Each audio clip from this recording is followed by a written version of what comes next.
Hello there, Bells or Stroke. It's me Erman Buelva. When differentiating facial weakness caused by a stroke from Bell's palsy, one of the most important clues is whether the forehead is involved.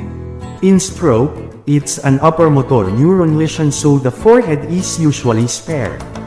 They can still raise their eyebrows and wrinkle their forehead on the affected side. That's because the upper facial muscles receive signals from both sides of the brain, so even if one hemisphere is knocked out, the other side can still control the forehead.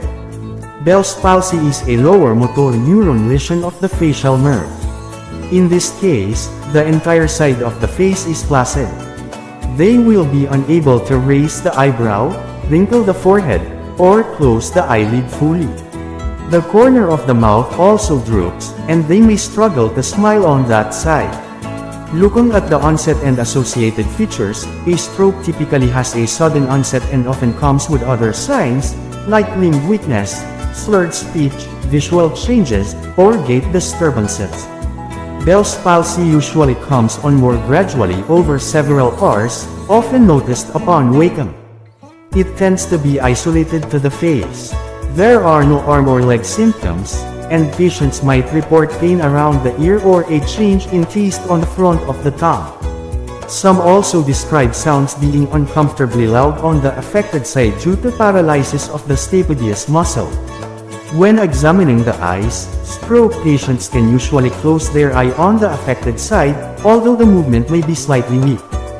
In Bell's palsy, they may be unable to close the eye completely, which risks corneal drying and damage. Their eye may appear wide and unblinking. Bell's palsy, the entire half of the face is paralyzed.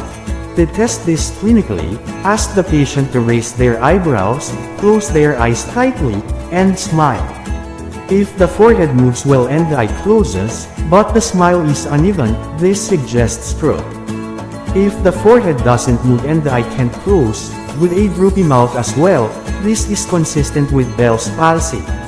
Take care always. God bless.